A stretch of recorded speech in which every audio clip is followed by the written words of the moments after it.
Bien évidemment, les frappes, elles continuent. À Pokrovsk, notamment dans l'est de l'Ukraine, 8 personnes au moins sont décédées après cette frappe. Vous voyez qui a éventré encore cet immeuble résidentiel. 8 tués donc sur cet immeuble partiellement détruit. Il a été détruit par 2 missiles russes. Il y a les secouristes qui sont toujours à la recherche de survivants dans les décombres de cet immeuble à Pokrovsk, situé à 70 km au nord-ouest de Donetsk. Avant la guerre, ici, vous savez combien il y avait d'habitants? Il y en avait 60 000. 60 000 habitants avant la guerre. On va écouter ce qu'a dit le président ukrainien Volodymyr Zelensky hier soir sur cette frappe.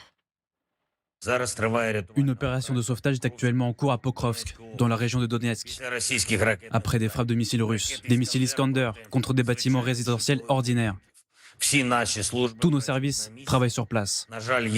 Malheureusement, il y a des victimes, il y a des blessés, il y a des morts. Mes condoléances aux parents et aux amis. Voilà, ça c'est côté pile, ce qu'en dit Volodymyr Zelensky avec l'horreur de ces images. Et puis côté face, on a la justification de la Russie, parce qu'ici, c'est pas un immeuble résidentiel qui a été touché. Dans la zone de la localité de Pokrovsk, un centre de commandement avancé ukrainien a été touché. C'est Igor Konashenkov qui le dit. Vous êtes toujours avec nous, général Paloméros. Cette justification de la Russie. Comment voulez-vous que la Russie justifie des frappes de cette nature? Elle ne peut les justifier qu'en argumentant sur des objectifs de valeur militaire. Je vois mal un centre de commandement. Sur les images qu'on a vues dans cette région, les Ukrainiens ne sont pas assez fous pour laisser un centre de commandement dans des bâtiments de cette nature. Donc c'est assez peu vraisemblable, mais c'est aussi caractéristique d'un vrai problème que rencontrent les Russes depuis pratiquement le début de cette guerre. C'est le problème d'analyse, ce qu'on appelle le ciblage, d'identification des cibles à grande valeur et de précision pour les traiter. Alors évidemment, il y a le brouillard de la guerre, on ne sait pas tout. Les Ukrainiens donnent peu d'informations, ils ont raison. Il y a certainement quand même des frappes qui touchent au but, mais finalement, me semble-t-il, très peu par rapport à ce que font les Russes, au nombre de frappes que lancent les Russes. Et là, c'est caractéristique. Moi, je ne crois pas du tout qu'il s'agisse d'un centre de commandement. Peut-être que je serai démenti par l'avenir, mais c'est la seule, une fois de plus, c'est la seule justification qu'ils puissent donner à cette campagne de terreur. Ah oui. Claude Blanche-Maison, on est ici dans l'ordre de la justification. Il n'y a pas de centre de commandement derrière, c'est la terreur, c'est les civils. Bien sûr, le général Paloméros a raison. C'était une cible civile, tout simplement, et il s'agit du développement de la stratégie de la terreur vis-à-vis des populations, c'est-à-dire pour faire partir les populations ou les terroriser, faire en sorte qu'elles aient peur. Alors, bien sûr, il arrive aussi aux Russes de viser des objectifs militaires, mais généralement leurs missiles sont assez peu précis et il arrive très souvent qu'ils détruisent aussi à côté des cibles militaires des immeubles civils. Donc tout ça réuni fait que ça alimente la stratégie de la terreur. Bien sûr. Vincent Hugeot, on a du mal à croire qu'ici c'était un centre de commandement. Bon, on n'y est pas, donc on n'a pas les moyens techniques de vérifier. Je partage évidemment les réserves émises par le général Paloméros pour des raisons, je dirais, opérationnelles assez élémentaires.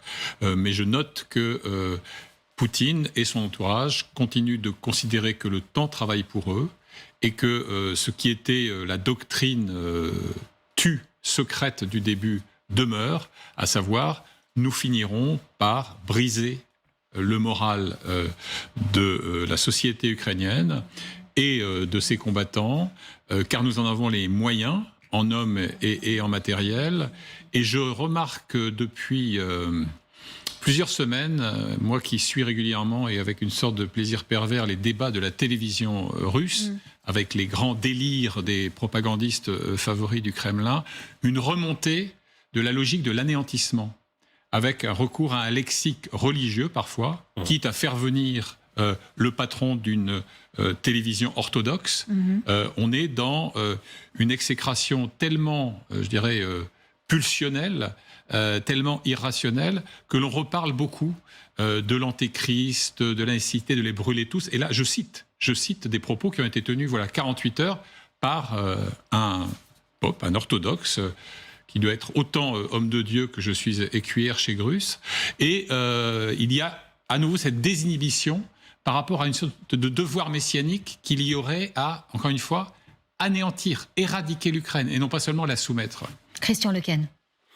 Oui, je trouve cette absence de rationalité effectivement effrayante, mais aussi on sait comment ça se termine, l'absence de rationalité. Et ça ne se termine pas par la victoire de ceux qui la portent. C'est plutôt le contraire. Donc je pense que vous avez tout à fait raison de dire que l'idéologie a pris le dessus, qu'on est beaucoup dans la croyance, la représentation, etc.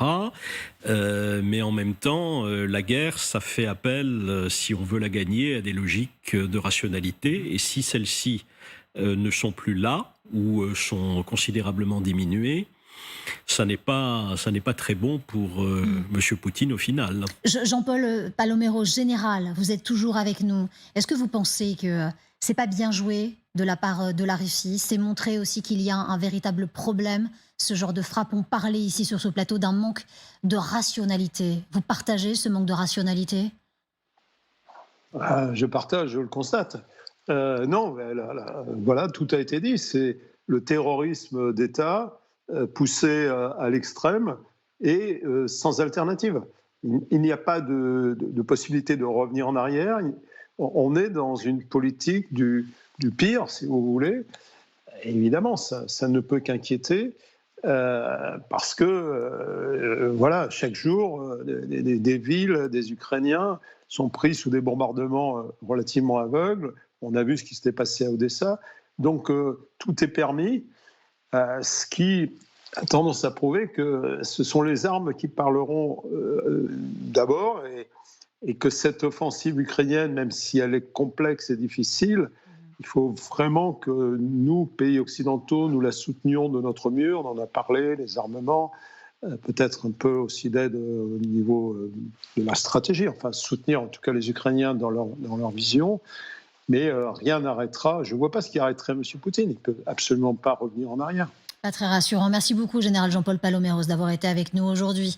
Nadezhda Koutepova, vous vouliez aussi intervenir alors que l'on voit ces images de cette frappe. Je voudrais juste ajouter 2 mots que le mot justificatif, je le trouve trop fort pour cette situation. C'est un prétexte pour bombarder, qu'ils cherchent toujours le prétexte pour bombarder l'Ukraine.